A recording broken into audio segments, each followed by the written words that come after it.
The early morning air in the archive's headquarters was thick with the sterile scent of ozone and burnt coffee, a chronic blend in a place dedicated to handling the impossible.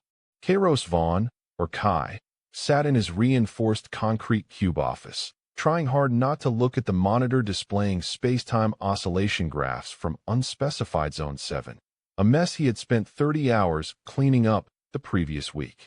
Kai was no celebrated warrior or brilliant scientist. He was a high-level functionary, a perpetually exhausted janitor. His job wasn't to save the world. It was to ensure the world never realized how many times it had nearly been swallowed whole. The archive was the oversight and regulatory body, operating in the shadows of governments, maintaining order by sealing, neutralizing, and covering up cosmic threats that constantly leaked through reality's seams. At 35, Kai carried the haggard appearance of a man 50 years old and chronically sleep-deprived. His eyes were sunken, his sharp face shadowed by the perpetual twilight of fatigue. He had seen enough things that shouldn't exist, enough impossible physical reactions, that fear was long gone, replaced only by weary pragmatism and the urgent need for strong painkillers. To Kai, a multidimensional entity was not a Lovecraftian horror. It was a problem requiring standard operating procedures and a heavy dose of tranquilizers. A small electronic chime from his personal console broke the almost deadly silence. It was a high-priority dispatch signal. Kai clicked, and the face of Agent Lena, his primary dispatcher, appeared. She looked more strained than usual, a signal of exponentially bad news. Vaughn, Lena's voice was dry. You have 10 minutes. Blackwood Point. Kai narrowed his eyes. Blackwood Point Lighthouse. An old, isolated name that conjured images of gray rocky coasts and violent storms. Blackwood? Kai asked, trying to stifle a sigh. Classification level. Level 5. Reality distortion in progress. Lena replied without hesitation. Preliminary reports indicate a chronospatial rift has opened at the top of the tower. Audio data collected is an unexplainable supersonic groan, exceeding human auditory thresholds. And satellite images captured ice blue light, Vaughn. Not the lamp. Ice blue light. That was the near-certain signature of non-physical ingress, something crossing the boundary between dimensions. Kai shot upright, his fatigue momentarily replaced by cold focus. Duration of manifestation? 36 hours. We received the initial signal through civilian channels, a local woman, perhaps the daughter of the former keeper. She reported her father's disappearance and strange environmental changes. Lena scrolled her screen. The internal temperature of the tower has dropped to sub-zero levels with no recorded cold source. Nearby maritime radar systems are experiencing severe malfunction, and we are tracking a rapid decrease in the Reality Distortion Index, RDI, at that coordinate. A sharply dropping RDI meant physical reality was being torn open, facilitating the transposition of energy and matter by extraspatial entities. Blackwood Point wasn't just an incident. It was a serious reality bleed event, requiring immediate and complete containment. Kai shut off the screen and moved quickly to the armory. The archive's lockers didn't hold rifles or grenades. They held precise scientific instruments designed to deal with physical and psychic nightmares. He packed his kit mechanically, his mind already adjusting to the impending chaos. First, he retrieved the temporal flux detector, TFD. This heavy device, strapped to his left forearm, would measure disruptions in the flow of time, indicating the intrusion's intensity and nature. Next came the sealing materials. He pulled out a tin container of purified lead filings. Lead, to the archive, wasn't just a heavy metal. It was the poorest conductor of chronospatial energy, the perfect insulator against non-Euclidean incursions. Along with this were the supplies for a Level 5 emergency seal ritual, a concentrated solvent container, and a set of titanium-reinforced etching tools. As he finished preparing, Lena sent a final message. Vaughn, the woman is waiting at the base of the tower. She's the witness. But your primary objective is containment. Do not let anything escape. Understood. Understood. Kai replied tersely. I'd rather not write the report on global extinction. The journey to Blackwood Point was a silent warning of the mission's hazardous nature. The lighthouse sat on a spit of land jutting into the northern coast, a place so isolated that even cell phone signals struggled to exist. Kai drove the archive's unmarked SUV down winding roads, the thick fog wrapping around him like a shroud concealing the world. The sky was gray, the air heavy and cold. As he neared the location, the TFD on his arm began a quiet ticking. It was a subtle interruption at first, but by the time the final dirt path led him to the desolate parking lot, the ticking had escalated to a continuous, high-frequency whine. Blackwood Point Lighthouse loomed in the fog, an ancient granite structure weathered by salt and time. It stood like a bony finger pointing skyward. But it was not just an old structure. A band of uncanny light hovered around the top of the tower. It was that chilling blue, not the color of fire or electricity, but the color of ice illuminated from within, as if the light had escaped from a sunless ocean. The unnatural cold radiating from the tower seemed to warp the surrounding air, creating a hazy oscillation that even Kai's weary eyes could perceive. Kai cut the engine. The resulting silence was more terrifying than the noise of the engine had been. This was the stillness before a spatial storm. He checked the TFD one last time. The temporal flux reading had spiked to 78, a level that should only occur near the center of a micro-black hole. Kai's exhaustion had vanished entirely, replaced by the sharp alertness of a specialist preparing to face the impossible. This was no routine cleanup. This was an open wound in the very fabric of reality.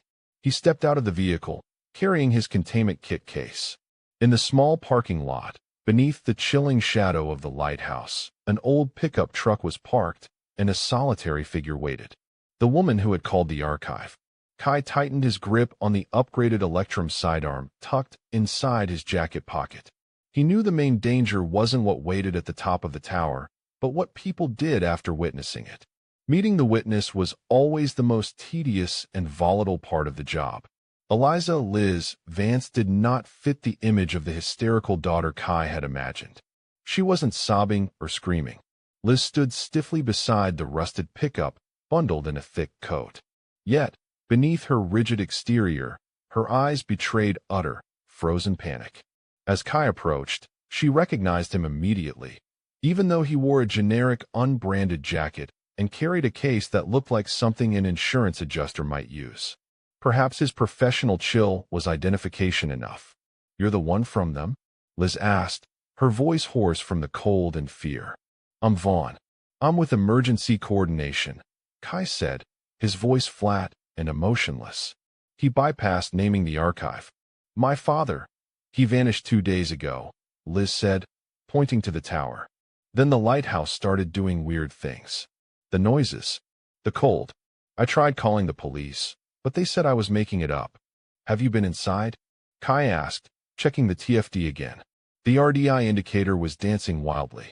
"I got to the 3rd floor, but I couldn't go further. There's a freezing vortex there."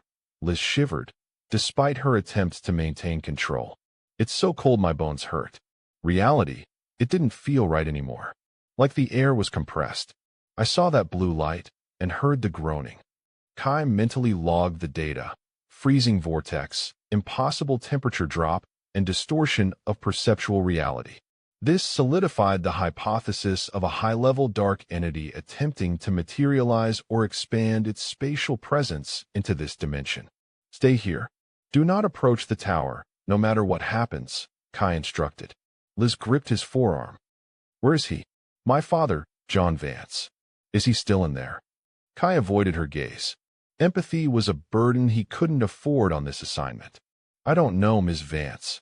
My priority is containing the incident. I will contact you once I've assessed the situation." He pulled his arm free and strode toward the tower entrance. Liz remained rooted to the spot, tears welling but unable to follow. The thick oak door of the lighthouse had been blasted inward. Inside, the smell of damp, sea salt, and a sharp, electrical cold mixed unpleasantly. Kai switched on his tactical flashlight. The moment he crossed the threshold, the TFD on his arm roared. It was no longer a whine. It was an urgent alarm. The screen flashed red numbers. RDI hitting 85, and supersonic oscillations vibrating the metal frames inside the tower. Kai put specialized dampeners in his ears, blocking out the unpleasant noise, but he could still feel the pressure of the sound waves on his ribcage. He began the ascent up the wrought iron spiral staircase. The ground and first floors were relatively normal, save for the thick dust and the usual chill of a derelict building. However, as he reached the second level, the air changed. It wasn't just cold, it was hollow. This cold sucked kinetic energy not just from the environment, but from him. Kai's flashlight began to flicker erratically. The ice blue light began to seep through gaps and windows, illuminating patches of dense, floating mist in the air. On the third floor, Liz had been correct. He hit the perimeter of the freezing vortex. The vortex was not ordinary ice or snow. The air here was unusually thick and crystalline, creating an invisible barrier that Kai's body immediately reacted to. His skin began to numb, and his breath instantly froze upon exit. Kai pulled out a temperature gauge. It reported -50 degrees Celsius, an impossible number for an uncooled room. He realized the cold was not caused by temperature reduction. It was a side effect of chronospatial energy leaching the kinetic energy from air molecules. In the next few steps, the intrusion increased exponentially. The supersonic groan was suppressed by his dampeners, but it was replaced by a dull reverberation inside his skull. It wasn't physical sound. It was a form of perceptual pressure. Reality began to distort. Transient images flashed across Kai's vision. The granite walls seemed to melt and then instantly refreeze. The iron steps elongated and contracted impossibly. A brief hallucination struck him. Kai saw himself no longer at Blackwood Point, but drifting in black void, enveloped by the cruel blue light. Only his professional training and ingrained pragmatism prevented him from collapsing in psychic horror. He continued climbing. Each step was a struggle against shifting gravity and disorientation. He had to remind himself, this is chronospatial energy. This is illusion. This is not reality. Finally, after what seemed like an endless succession of stairs, Kai reached the final hatch leading up to the apex, the lantern room, the lighthouse's heart. He pushed the hatch open. A blast of knife-sharp cold air and terrifying pressure slammed into his face. His TFD hit maximum alert, issuing a continuous warning tone, while the RDI reached 98. The entity was not just intruding, it was almost fully materialized. Kai stepped into the lantern room, braced to face a concrete nightmare. The lantern room was a massive glass dome, dominated by the great Fresnel lens, which stood taller than a man. The lens now reflected not the warm white light of normal function, but the ghastly, ice blue light. Clinging to the lens, where the lamp should have been, was what Kai immediately identified as a crystalline dark entity, the Obsidian Sentinel. It possessed no true defined shape, yet it existed. It was a semi-physical, semi-energetic entity, composed of solidified dark mass and warped seawater. Its body seemed made of thousands of sharp, black glass shards, yet those shards rippled like liquid. It emitted the groan Kai had sensed, a sound that was not sound, but the resistance of matter to its presence. The Obsidian Sentinel seemed to be trying to push its mass through the lens and into the wider space, expanding the rift it had slipped through. The Sentinel's attack was not one of claws or teeth. It attacked by distorting space. The moment Kai entered, a wave of frigid energy rushed towards him. Kai felt instantaneously frozen. Not his body, but the space around him. Air pressure increased 100-fold, making breathing impossible. The walls, the floor, and even the TFD on his arm began to be covered in a layer of black ice. The archive's high-tech gear was rapidly nullified. The sound dampeners cracked, and the TFD began smoking, its screen flashing critical system errors. This world's technology could not endure proximity to a timeless entity. Kai drew his upgraded Electrum sidearm, firing a burst of electrical pulses toward the entity. The pulses struck the black mass and dissolved into useless light. The Sentinel was unhurt, It was too preoccupied with its primary goal, bending space and time. In a moment of desperation, as the sentinel extended a tentacle made of solidified shadow towards him, Kai fell to the granite floor beneath the lens. He quickly regained his bearings, his eyes scanning the floor. Underneath the Fresnel lens, etched deep into the ancient stone foundation, was a massive iron compass rose. It was no ordinary decoration. It was an ancient sealing circle, carved with nautical runes and symbols that were not of this world. The circle had been breached. A wide, ragged crack ran across the center of the compass rose, severing one of the crucial seal lines. That crack was the weak point. It was where the Obsidian Sentinel had broken through. The lighthouse wasn't just a landmark, it was a prison, and it had been fractured. The Obsidian Sentinel let out a booming, indescribable groan. The space shuddered. It recognized Kai's focus on the circle. The entity ceased its full materialization effort and redirected its energy, concentrating on freezing the air around Kai, intending to paralyze him and kill him with cold. Kai realized that fighting with conventional weapons was futile. He needed a ritual action, a restoration of the sealing circle's integrity. This was a level 5 crisis, and he was forced to resort to the emergency ritual solution. He opened his kit case. Though the electronics were fried, the physical containment materials remained, the purified lead filings and the solvent solution. Kai stared up at the sentinel, which was forming a rudimentary head of black ice, seemingly observing him with cosmic contempt. "No time for protocol," Kai muttered. He knew he couldn't hold the line much longer. The decision was made. The crack had to be immediately sealed. The purified lead filings were the key. Kai pulled out the bag of lead powder. It was dark gray, subtly shimmering. He had to trace it along the crack, completing the lines of the compass rose. The sentinel attacked. A second wave of cold rushed forth, stronger than the last, shattering the surrounding glass panels. But the energy was not translated into matter, only the freezing of space. Kai cried out as the cold pierced his clothes and skin. He knelt by the crack, trying to move quickly. The entity shifted to a psycho-spiritual attack. A surge of extreme hallucination flooded Kai's mind. He saw himself aging centuries in a moment, his body crumbling to dust. He saw the archive, everything he fought to protect, turn to ash. But his exhaustion became his armor. He was too tired to be terrified. His cold professionalism won out. "Not today," he grated. Kai sprinkled the lead powder, carefully maintaining accuracy despite the shaking of his hand from the cold and pressure. He redrew the intricate curves of the compass rose petals. He had only about 10 centimeters left. The sentinel recognized Kai's intent. It emitted an unspeakable shriek, and a dense, sharp mass of dark matter tore through the air and slammed into Kai's left shoulder. The sensation was not of a physical wound, but of a painful void, as if time itself had been withdrawn from that spot. Kai screamed, and he crumpled, the bag of lead filings spilling away. Blood spurted from the wound, soaking his coat. His hand was numb, unable to retrieve the lead pouch. He looked down at the fissure. Only a few millimeters remained to complete the circle.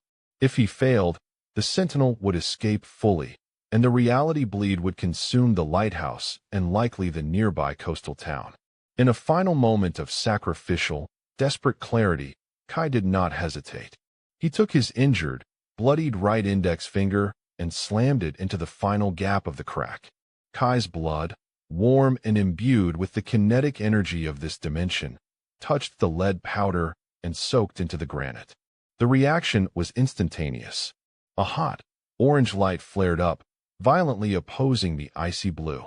The blood and the lead formed an energetic alloy, soldering the fissure shut. The compass rose circle was whole. The ancient sealing ritual had been re-engaged. The Obsidian Sentinel reacted with a fierce, agonizing shriek. Its icy blue energy began to be violently retracted. The entity, which had been materializing at the apex of the lens, was now violently compressed, trapped back within the vast Fresnel lens. The complete sealing circle emitted a faint, leaden glow, solidifying everything. The terrible blue light died out. The lens instead became shadowed, as if covered by a magical leaden shroud. The lighthouse became dreadfully silent.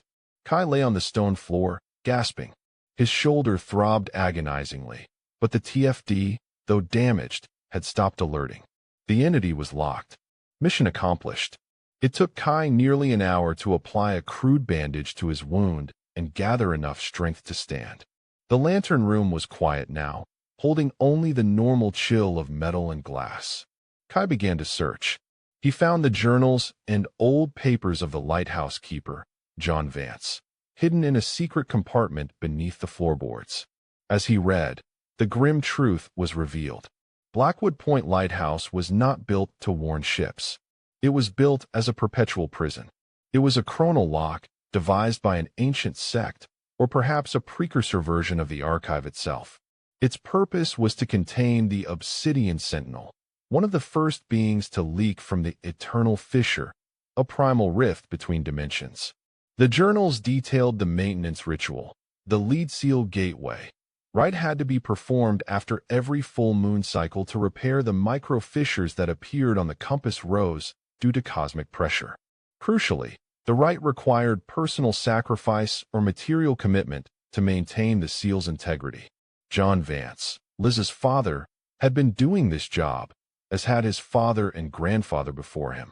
He had vanished while attempting the ritual after the crack had grown too large. His sacrifice had not been sufficient. Kai's blood, merging with the archive's lead powder, had created an energetic reaction far stronger and more potent than what John Vance could manage alone. But the circle would weaken again. Kai picked up the journals and relevant documents. He knew the archive would never send rotating replacements here. The isolation was necessary to maintain secrecy, and he knew he couldn't leave the place empty. He descended the tower. As he stepped out the door, the gray light of late afternoon covered the coast. Liz was still waiting, wound tight with tension. What happened? Where's my father? Liz rushed forward. Kai held his distance. The exhaustion returned, heavier than ever, but accompanied by the necessary cruelty of the gatekeeper. Ms. Vance, Kai said, his voice cold and unyielding. I have sealed the entity. Blackwood Point is stabilized. He handed her the thick journal and the tin container full of purified lead filings. Your father attempted the maintenance ritual and failed. He sacrificed himself to keep the seal from breaking. You will not find him. Liz looked at the journal, her eyes wide with horror as she grasped the implication. No, what are you talking about? What ritual? This lighthouse is a lock. The entity inside is trying to get out, and it needs maintenance. That is your family's responsibility. Kai pointed to the journal. It explains everything. The lunar cycle, how to sprinkle the lead. It needs blood, Ms. Vance. The blood of the keeper. Or psychic distress, if you're lucky. Liz's face went pale. I don't understand. You can't make me do this. I am not making you. I am handing over responsibility. Ms. Vance, it is not just the sea lanes that are threatened. If this seal breaks completely, it will consume this area and create an uncontrollable, widening rift. The archive will not intervene again until it becomes a global extinction event. Kai turned his back on her, walking toward his vehicle. I will arrange a stipend from the archive under the guise of an accident compensation. No one is ever to know what happens here. You are the new perpetual watchman. Liz screamed, but her cry was swallowed by the fog and the crashing waves. How can you do this? You're a monster. Kai did not reply. He got into the car, slamming the door shut. He completed the mission log on his functional laptop. Status, stable. Solution, ritual of blood and lead executed. Seal transferred to local personnel, Eliza Vance. Classification, logged as permanently abandoned. Kai Vaughn, the janitor of the supernatural, drove away, leaving Eliza Vance alone with the eternal burden and the cold silence of the tower. He had done his job. The world was safe, at least until the next full moon. And now, he could go home and try to get a few hours of sleep. Kai cut the engine of the unmarked gray SUV. The silence at Blackwood Point was not peace, but the dreadful absence of natural sound. The lighthouse loomed, an ancient granite column worn down by centuries of sea wind, standing immobile like a skeletal finger pointed into the hazy sky. At the foot of the tower, Kai found the person who had called the archive. Eliza Liz Vance was not like the usual shell-shocked relatives Kai encountered. Tall, with tangled black hair and an old quilted coat, her posture carried the rugged resilience of someone used to the harsh life on this coast. But what struck Kai was the contrast between that hardened exterior and her eyes, vacant, filled with absolute terror. She wasn't crying, but fear had frozen her every movement, making her stand as stiffly as part of the stone wall. "You're the archive?" Liz asked, her voice raspy, a mix of hope and disbelief. "Kai Vaughn," he replied, his tone flat. He offered no comfort. "Your report indicated the disappearance of your father, the last keeper, along with abnormal ultrasonic indicators." Liz nodded quickly. "He was here, but just an hour ago, everything suddenly got cold. Not the cold of the wind. It was the paralyzing cold. Then the light. An icy blue light shining through the lens, and a sound. Not a groan, but a shriek, as if matter was being torn apart." She pointed to the tower's upper levels. "It's up there. I tried to go up, but I couldn't. The air up there is thick, and the temperature. It's not physical, Mr. Vaughn. It feels like a cold vortex, a hole in everything." Kai opened his equipment case. He retrieved the temporal flux detector, TFD, a compact handheld device with a liquid crystal display showing continuously flickering readings. The moment he powered it on, the device let out a piercing, immediate alarm. The TFD screen did not display the normal space-time oscillations that the archive usually monitored, Class 1 or 2. Instead, it flashed bright red, displaying a never-before-coded index, tachyon resonance, Class 5, extreme. Kai swallowed. Class 5. This was the level of a severe reality distortion event, capable of causing large-scale disintegration. Normally, a Class 3 event was enough to mobilize an entire task force. "This reading shouldn't be possible," he muttered, adjusting the frequency. "What shouldn't be possible?" Liz tried to look over his shoulder. Kai set the detector to recording mode and turned to her. "You must vacate this area immediately. This is not safe ground." "My father is up there," Liz protested, the panic finally breaking through her veneer. "You can't go up without assistance. At least let me come with you. I know this lighthouse." Kai stared at her with exhausted but non-negotiable eyes. "If your father has been absorbed into this event, he is no longer the person you know. My job is to contain and neutralize the entity causing the distortion. External interference is not permitted, Vance." He slung on his tactical backpack containing specialized containment materials, including treated lead powder and energy capsules. He was not a soldier, but a containment engineer, and his work did not involve rescue. Ignoring Liz's desperate pleas, Kai stepped into the cold shadow of the lighthouse. The heavy metal door slammed shut behind Kai, cutting off the sound of the wind and Liz's cries. The space inside changed instantly. The small flashlight he carried was not enough to banish the shadows or the creeping cold. The first 2 floors smelled only of dampness and salt. But as Kai climbed to the 3rd level, the environment began to change ominously. The air became dense, heavy as if filled with mercury. Each breath was difficult, not due to the height, but due to an unnatural, physical pressure bearing down on his lungs. The TFD in Kai's hand vibrated incessantly, its alert now a harrowing shriek instead of a simple alarm. Reality was beginning to warp. On the gray stone wall, Kai glimpsed an image, a giant grandfather clock, but its pendulum was swinging backwards rapidly, then dissolving into a streak of icy blue. Simultaneously, the temperature dropped abruptly, colder than any winter storm. This was not the chill caused by lack of heat, but the draining of energy, a metaphysical cold that pierced to the bone. He realized the entity was not just present, it was absorbing the surrounding space-time, creating an area of extremely low energy pressure. This was the cold vortex Liz had described. Much stronger than anticipated, Kai murmured, trying to keep his breathing steady. The wailing began. It was not a sound emitted by an object, but a sound generated within his mind, an ultrasonic shriek that drilled through his eardrums, causing profound nausea and vertigo. This wail carried an invisible message: decay, the meaninglessness of time, and the eventual rot of the universe. When he reached the sixth floor, where old fuel tanks were housed, Kai was forced to stop. His body was reacting to the reality shift. The hallucinations became clearer. The granite floor beneath his feet seemed to be bending and stretching. For a brief moment, he saw himself standing on a beach covered in shards of black glass, beneath a sunless sky. Kai pressed his hand against the frigid wall. He needed to stabilize his mind. His job was to eliminate this disruption, not immerse himself in it.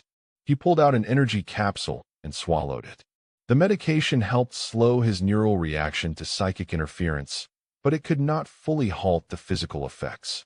Then, he saw it, the trace of Liz's father. An old oil lamp was overturned on the stone steps, near the door leading up to the lens room. The lamp was burned out, and on the stone was a dry, stiff skid mark, as if someone had been dragged rather than walking. Kai knew he was very close to the center of the rift. He drew his energy containment pistol, reserved for physical emergencies, and a microprojector. Taking the final steps to the top of the tower, toward the lens room, which should have been a source of warm light, but was now the epicenter of darkness and unimaginable cold. He was ready to face whatever was clinging to this lighthouse. The moment Kai pushed the rotten oak door, he was slammed back by an intensely cold gust of air. The temperature in the room was approximately 40 degrees Celsius lower than the ambient temperature, and the change in air pressure had created a physical force. Before him, the black crystal entity was revealed. Kai knew, instantly, that this was not a routine cleanup. This was a confrontation with what was known as a temporal remnant, an entity that had become trapped, now desperately seeking an escape. Kairos Vaughn fought the cold, which he knew was not temperature but a deficit of reality itself, to reach the final metal door leading into the lantern room. Each step up the winding stairs felt like swimming through hardened molasses, his body screaming from the exertion of fighting against spatial pressure. The enhanced oxygen delivery system kept his lungs from freezing, but it offered no shield for his mind against the neural-shredding ultrasonic hum. He pushed the heavy door open with one hand. It yielded with a ghastly shriek, the sound of metal frozen brittle. Kai stepped inside, and instantly, all sensation of the outside world vanished. The vast lantern room, usually awash in sunlight, was now consumed by a deadly, glacial blue. At the center lay the colossal Fresnel lens, an optical marvel of brass and crystal, now the epicenter of chaos. The lens was coated in a black vapor and leaden ice crystals. And there, clinging to the central focus point of the lens, was the Obsidian Sentinel. It bore no resemblance to any living organism Kai had ever catalogued, or any space-time entity he had ever sealed. It was an amalgamation, a non-physical mockery of being. It stood approximately 5 meters tall, yet its form constantly wavered, like a mass of shadow that had been flash-frozen, loosely melting, and instantly recrystallizing into chilling shards. The entity seemed composed of distorted seawater and solidified gloom. As it moved, glacial blue light pulsed, not reflected light, but light trapped within its matter. Kai paused, his temporal flux detector whining a frantic alarm. The reading had exceeded the device's safety threshold. An eternal red warning flashed wildly. The anomaly was not merely an intrusion level, but a structural warping of time itself at this focal point. Standard Abomination Protocol 7, Kai muttered, his voice warped by the helmet's vocal filter. Despite the fatigue, professional reaction prevailed.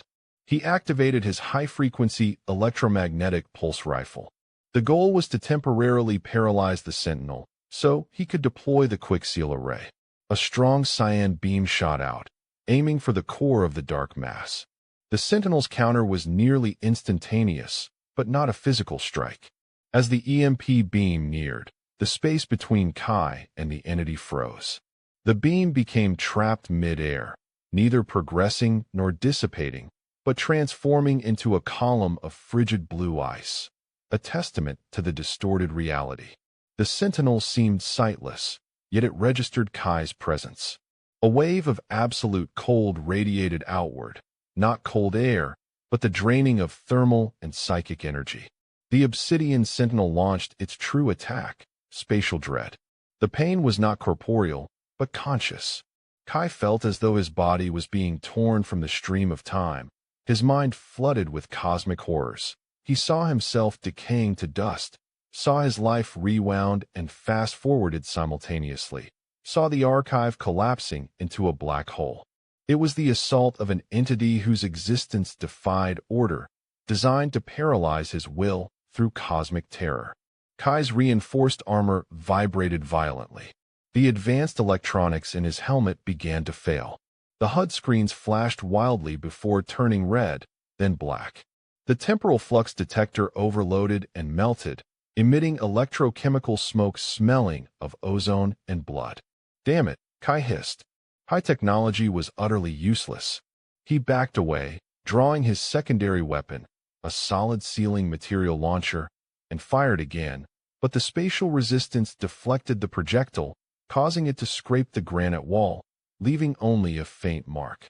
Driven to the wall, Kai was forced to abandon conventional combat protocols. He searched for the one thing every archive expert knew. Entities of this caliber are rarely wholly free. They are always bound to a focal anchor. Through the chaos of hallucination and the paralyzing cold, Kai focused on the ancient granite floor beneath the lens. The Obsidian Sentinel had been sealed here, and it clung to the lens for a reason. The Fresnel lens was the focus of the tower's energy, but it required an underlying structure to maintain containment. Beneath the black ice and sea dust, he saw it. A massive iron compass rose deeply carved into the stone floor. It was no mere decorative emblem. It was an ancient sealing circle. But the circle was broken. A fissure, as wide as a man's arm, ran straight from the center of the compass rose to its outer edge.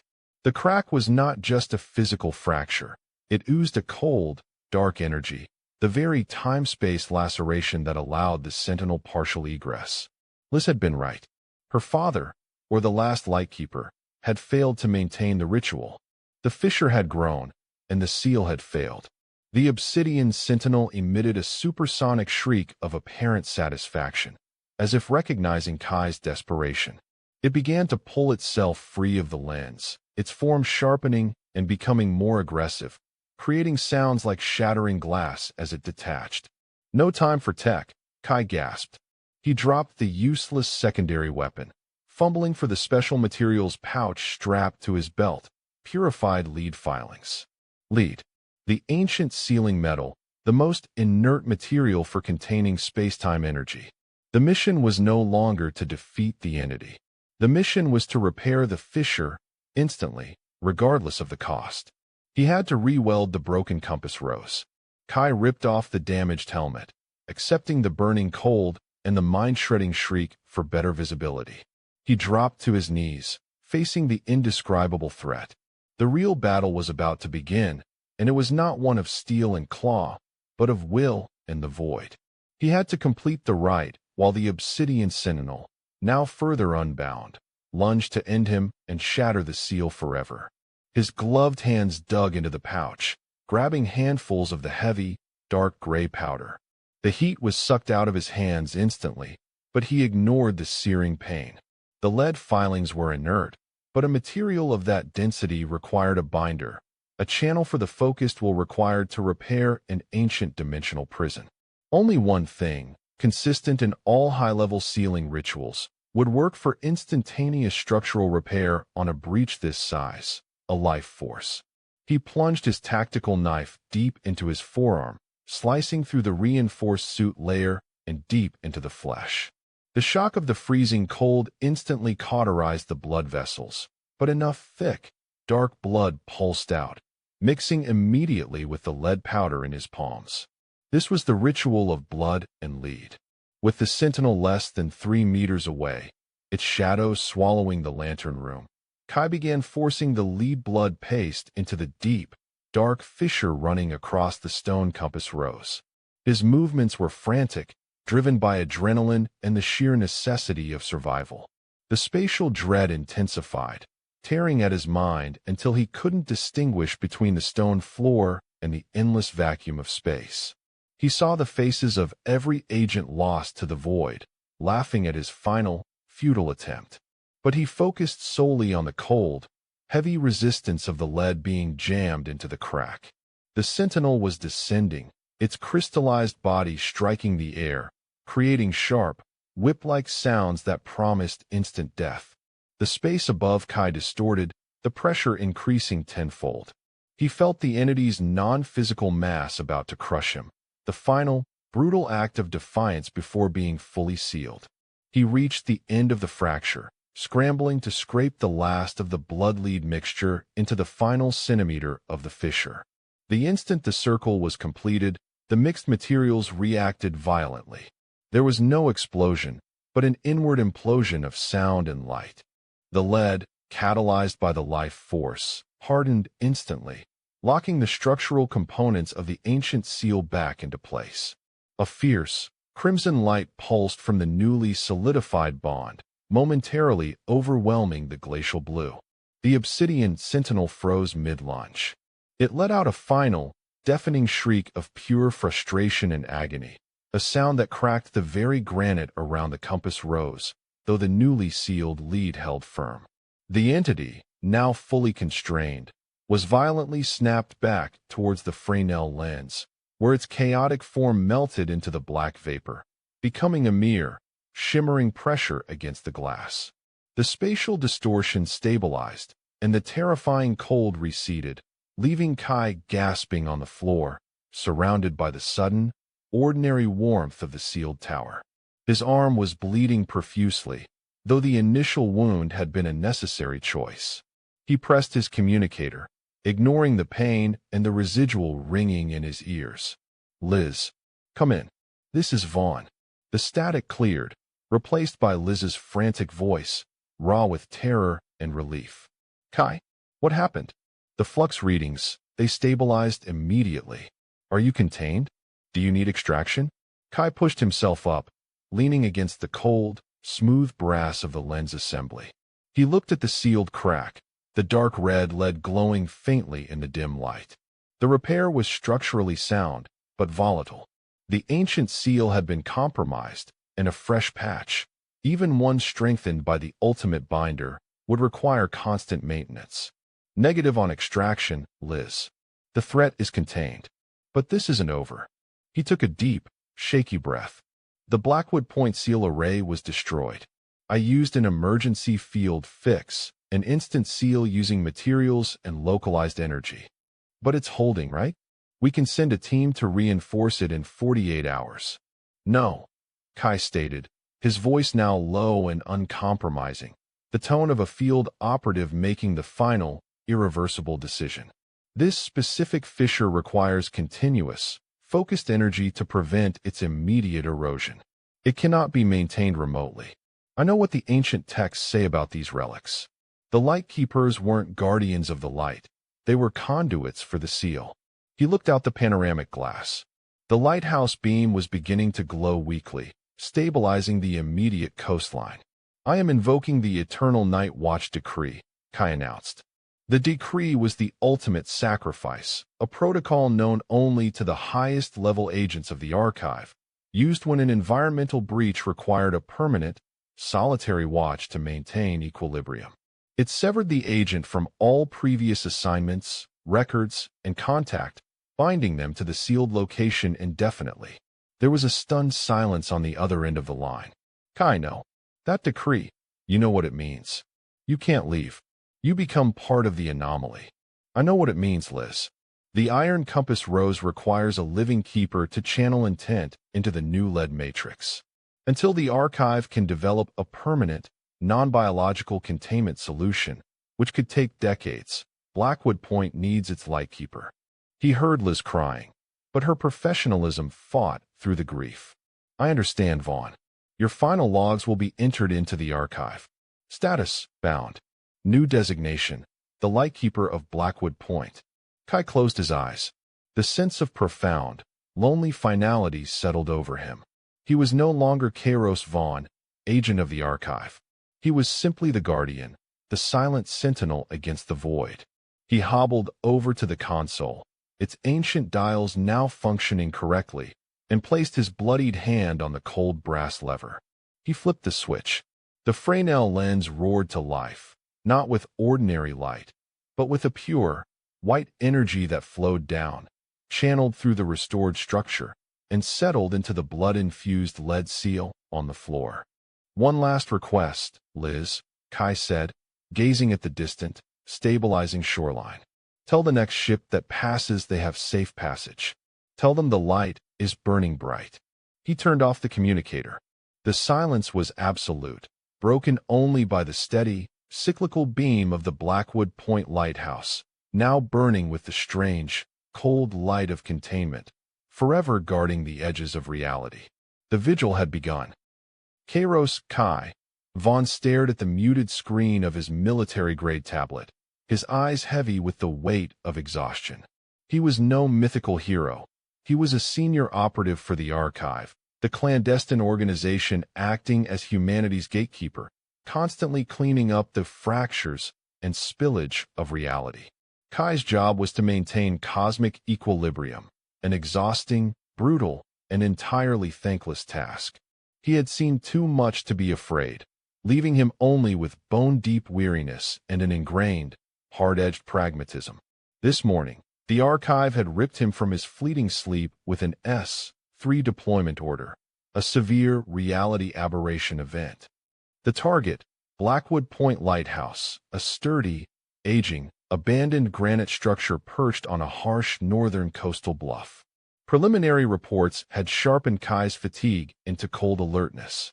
Remote monitors reported unexplained ultrasonic signatures and a glacial blue light emanating from the tower's peak. These were not the signs of common ghosts or vampires. These indicated a non-physical intrusion, where physical reality was being warped by something originating from outside spacetime. Kai's journey was deliberately isolated. His unmarked armored vehicle slid through the heavy coastal fog, heading toward a dead zone of communication and witnesses. He checked his equipment, the heavy temporal flux detector, already beeping low warnings, and the metallic canister containing specially treated sealing materials. Purified lead filings, the only known substance capable of temporarily suppressing chronoenergetic entities. This mission would involve no conventional physical fighting. He was going to seal a breach, a wound in the fabric of space-time, and he felt in his bones that Blackwood Point hid a secret far older and more dangerous than anything he had yet faced. Kai reached Blackwood Point while the sun was still swallowed by the dense mist. The lighthouse, a blackened granite behemoth, stood like a skeletal finger pointed at the gray sky.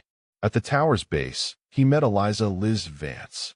Liz was the one who had called the archive after her father, the unofficial lighthouse caretaker, disappeared. She wore a thick coat, but her tremors stemmed not from the cold but from shock. Her appearance was rigid, her chestnut hair pulled back tight, but her eyes held the kind of absolute terror Kai had learned to recognize in those who brush against the non-Euclidean. "He went up there yesterday," Liz choked out, pointing towards the summit. "I heard sounds, not wind. Not birds. It was so cold, a terrible cold." Liz confirmed the worst. She described a frozen vortex enveloping the upper levels, an area where she claimed things seemed distorted, where sound was swallowed, and the temperature dropped to freezing point. Kai wasted no time on comfort. He activated the temporal flux detector. The device began to scream angrily. The intensity of the temporal flux exceeded safe levels.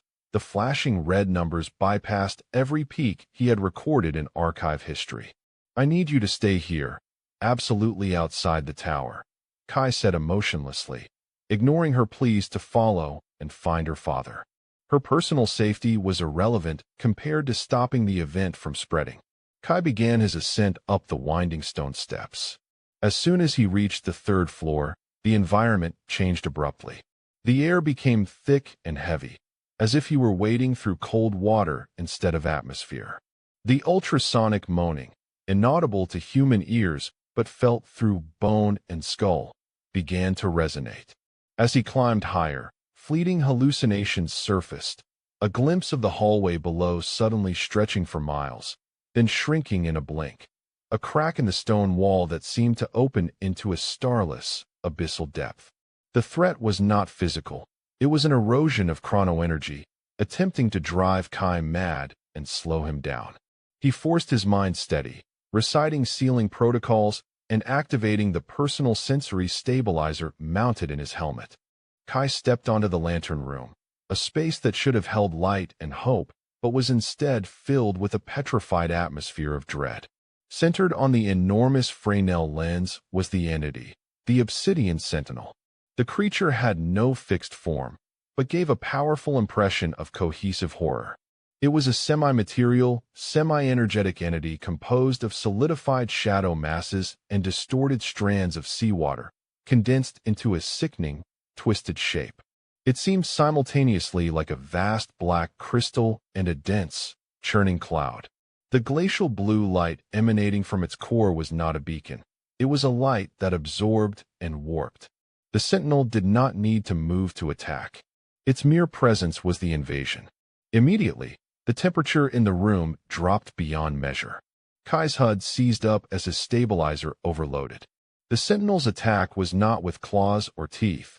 It attacked by warping the space surrounding Kai. It felt as though an invisible, giant hand was trying to crush him, not with pressure, but by shoving moments of time out of sync. Kai felt a surge of psychic terror, a hallucination of ontological disintegration, where he saw himself stretched and shredded into countless tiny pieces across disparate dimensions. He reacted with the instinct of a seasoned archive operative, drawing his high-frequency electromagnetic pulse gun. He fired at the entity's core. The attack caused no explosion or flash of light, only a violent shudder in the air, before the entity simply absorbed the energy harmlessly. His high-tech gear was useless. The creature was not a physical target to be shot down. In a moment of painful evasion and endured hallucination, Kai glanced at the stone floor. Beneath the dust and frost was an ancient construction. An iron compass rose deeply carved into the granite base. The complex lines of the compass were designed to ward against spatio-temporal chaos. But the compass rose was severely fractured. A long, black fissure ran from the center outwards. The truth exploded in Kai's mind. The lighthouse was not a physical prison. It was a sealing circle. The Obsidian Sentinel was imprisoned here, utilizing the focused energy of the lens to hold it in a state of half-existence. The fissure, likely due to neglect or physical trauma, had allowed the entity to begin its escape. Combat protocol was aborted. Kai didn't need to kill it. He needed to heal the seal. The moment of realization brought Kai back to his sharpest focus. Despite his body shaking uncontrollably from the cold and the sensory overload inflicted by the entity, he shifted into emergency ritual mode. Kai rapidly unlatched the metal box containing the purified lead filings. The filings, heavy and dull gray, were the archive's standard material for arresting non-physical entities. It had the property of absorbing and slowing temporal flux, forcing the entity back into a state of coherence where it could be sealed. Kneeling on the freezing stone floor, mere feet from the Obsidian Sentinel, Kai began his work. He carefully sprinkled the lead powder into the black fissure of the iron compass rose. The Sentinel understood this action perfectly. It stopped generating psychic illusions and transitioned to a direct physical assault on Kai's body. A blast of terrible cold, tasting of salt and nullity, shot straight at Kai. No, Kai gritted out. He tried to speed up, his numbed fingers struggling to maintain a steady stream of lead filings along the fissure.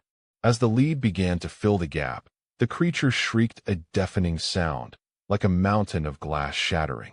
The second icy blast hit harder. It didn't just freeze the air, it tried to freeze the very structure of time within Kai's body. His left shoulder felt like it had been hit by an invisible sledgehammer. A dry crack sounded over the white noise, and Kai felt excruciating pain as his shoulder bone dislocated. He slumped onto the floor, the pouch of lead filings scattering, much of the powder dissipating outside the sealing circle. The Sentinel recognized its opportunity, beginning to condense, its shape becoming sharper, like a massive obsidian blade about to cleave downward. Failure to reseal meant the entity would fully materialize and escape the lighthouse, a continent-level catastrophe. Kai groaned, pushing himself up with his remaining good right arm. He had only a meager amount of scattered lead filings left. More crucially, a segment of about 10 centimeters of the final line on the compass rose remained unhealed. He looked at the wound in his shoulder. The intense pain served to clear his head. Warm, bright red blood was streaming steadily from the wound inflicted by the Sentinel, dripping onto the stone floor. In that desperate moment, Kai understood the nature of these ancient rituals. Lead could stop entropy, but to reactivate a failing seal, it needed a catalyst. It needed sacrifice. It needed life energy, something his blood was providing. Without hesitation, Kai used his good arm, dipping his fingers into the spreading pool of blood on the floor. He rapidly scraped up the remaining lead powder, mixing it with his own blood into a thick, repulsive, but highly energetic paste. The final, resonant roar of the Sentinel rang out. It lunged, generating a vortex of cold energy aimed directly at Kai. He had no time for fear. With his last reserves of strength, Kai lunged forward, using his blood and lead-smeared finger to trace the final straight line, completing the circumference of the iron compass rose. Flump! Instantly, as the final stroke was completed, the ancient sealing circle flared in response. A stream of emerald green light, the absolute antithesis of the entity's glacial blue, pulsed from the line of blood and lead. The energy of the Obsidian Sentinel collided with the seal's light. The hacked Tweetin wailed, not in physical pain, but in the agony of being violently forced back into order. Its form was sickeningly torn and pulled backward, powerfully sucked into the heart of the enormous Fresnel lens. The light burst lasted only a second. Then, everything went silent. The cold vanished. The ultrasonic moaning ceased. The Fresnel lens now emitted a faint, subdued green light, like a cage that had been locked shut. Kai lay prone on the floor, his blood soaking into the cold granite. He had finished the job, but he knew the price of survival had only just been paid. It took Kai several hours before he could stand again. He roughly self-treated his shoulder injury, using an adrenaline shot and a temporary brace. The stillness of the lighthouse was now more terrifying than the previous chaos. Upon surveying the scene, Kai found what remained of the missing caretaker, Liz's father. Not a body, but a wristwatch frozen in time and an old leather journal, filled with anxious script and complex geometric drawings. Kai's discovery within the journal confirmed his worst fears. Blackwood Lighthouse was not a maritime structure. It was a temporal lock built centuries ago by an organization predating the archive. Its purpose was to imprison the Obsidian Sentinel, or as it was referred to in ancient texts, the opener of the eternal fracture. The journal detailed the lead-sealed gateway ritual. This ceremony had to be performed after every full moon cycle to heal minor fissures and maintain the seal of the compass rose. Most chillingly, the ritual demanded personal sacrifice, be it material, or more often, a part of the practitioner's own life force, to keep the sealing circle energized and intact. The missing caretaker had attempted the ritual but failed, or sacrificed himself to buy time. Kai descended to the lower level, where Liz Vance was still waiting, her face pale and full of fragile hope. "Where is my father?" Liz asked, her voice breaking. Kai, with the impenetrable cold gaze of a soldier who had completed his task, handed her the journal and a small box containing fresh purified lead filings. "Your father completed his role. He kept the sealing circle mostly intact until my arrival," Kai said. He omitted the brutal truth of the father's disappearance, but the truth he was about to deliver was far harsher. "This lighthouse is a prison," Kai stated. "The sealing circle needs to be mended after every full moon. That requires a keeper." Liz looked at him, confusion turning to horror. "I don't understand. What are you saying?" "You are the new night watcher, Liz," Kai said, unflinching. The archive cannot dispatch an operative here every month. This location is part of an ancient sealing chain, and it must be maintained by a permanent sentinel. Despite Liz's desperate protests, tears, and horror, Kai maintained his professional, almost ruthless demeanor. He showed her the drawings in the journal, pointing out the exact location of the fissure and the method of using the lead filings. If the ritual is neglected, next time, the sentinel will fully escape, Kai warned. And it won't just be Blackwood Point that collapses. This entire coastline, potentially the continent, will be dragged into the eternal fracture. You have seen the evidence. You cannot deny it. He completed his mission report on the tablet with the detachment of a disaster cleanup artist. Protocol observed. Threat contained. New night watcher assigned. Kai turned his back on Liz Vance, who had slumped beside the box of lead in the old journal. He left her alone with the eternal burden in the silent tower, then drove away, the vehicle's taillights disappearing into the fog. Blackwood Point Lighthouse returned to being a lonely spire, eternally locking away its terrible secret. The silence that descended was not a release but a physical mass, heavy and cold. It replaced the ultrasonic shrieks and the pressure of the obsidian entity, leaving behind the heavy, metallic tang of ozone, burnt iron, and calcified sea salt in the tower. Kai knelt painfully on the cold stone floor. His blood, soaking into the refined lead powder, was already drying on the final etching of the compass rose. The moment the circle completed, a deep, resonant tremor had run along the granite structure of the lighthouse. Then, everything settled into the profound stillness of a tomb. The chilling vortex had vanished, taking with it the psychic dread that had paralyzed him moments before. He pushed himself up with great difficulty, the throbbing pain from the deep gash in his flank radiating with every minor movement. The most basic protocol of the archive remained: confirm containment and locate the source. Though the entity was locked, Kai knew nothing was permanently sealed without a complex binding chain of energy. He crawled toward the massive cast-iron pedestal of the Fresnel lens. This pedestal was not merely a base, it was an altar. Beneath centuries of accumulated grime and sea salt, Kai located a small brass hatch, secured by a simple mechanical latch. Inside, not wires or replacement supplies, but a tattered leather journal and a small oak box containing brittle vellum scrolls. Kai took a deep breath, fighting off the dizziness from blood loss, and began a rapid translation. All his weariness and cynicism were swept away by the journal's stark, terrible text. The horrifying truth unfolded immediately. The Blackwood Point Lighthouse was not a navigational aid. It was a temporal lock built during the Proto-Ages by an early chronal cult precursor to the archive. Its purpose was not to guide but to imprison. The Obsidian entity, or as the journal named it, the Sentinel of the Abyss, was a creature of fluid time, either summoned or trapped here. Crucially, it was being used as a living stopper to prevent something infinitely worse: the eternal schism, a point where the disintegration of reality could consume the entire continent. The journal detailed the purified lead sealing gate ritual. This ritual was not a one-time event, but a continuous cycle.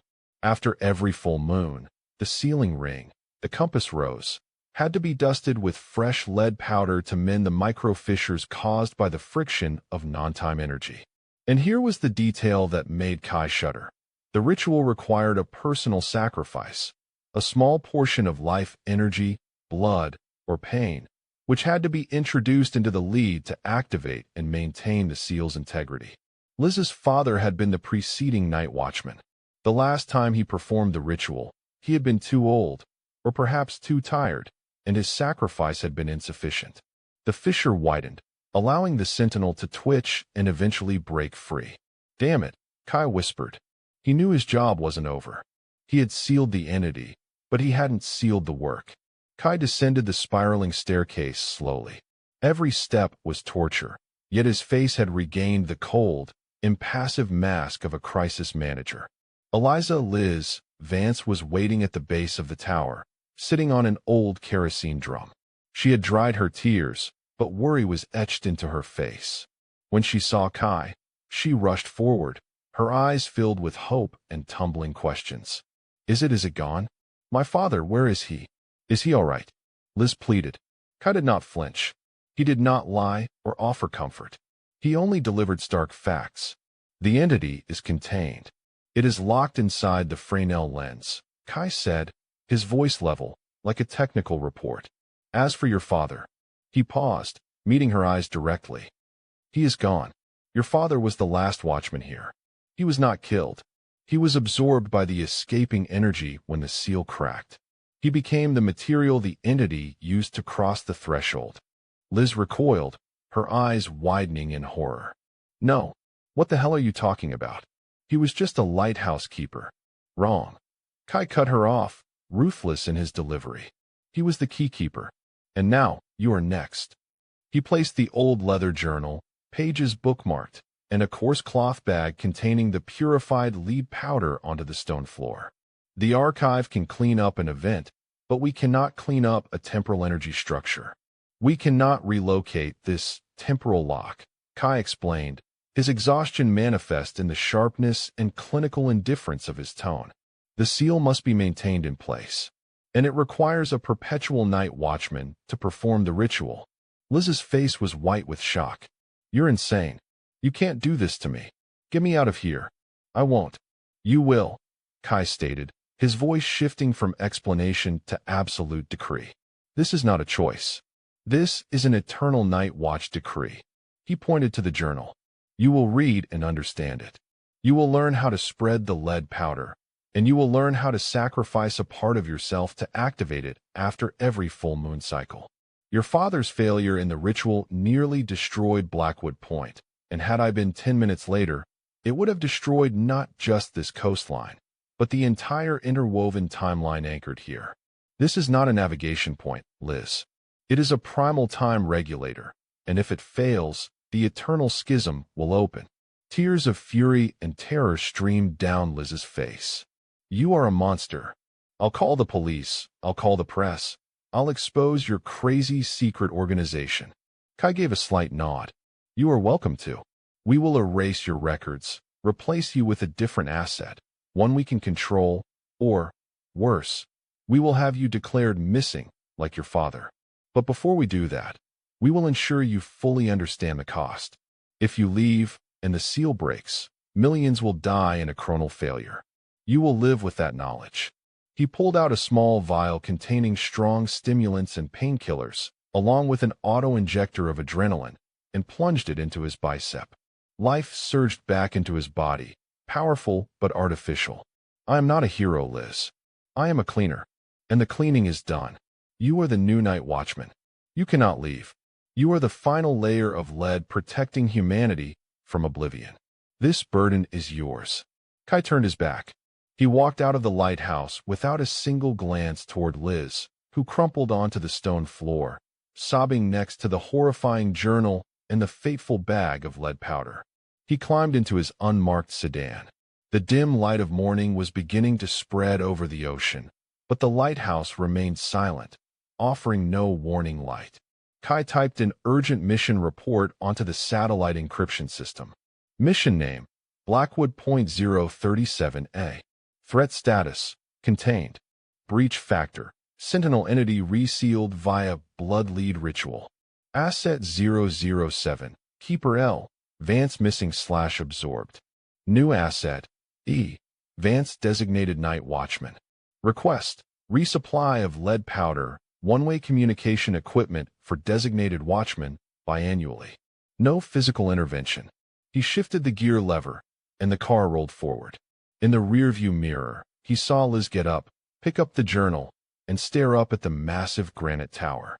The initial horror had hardened into a terrible resolve.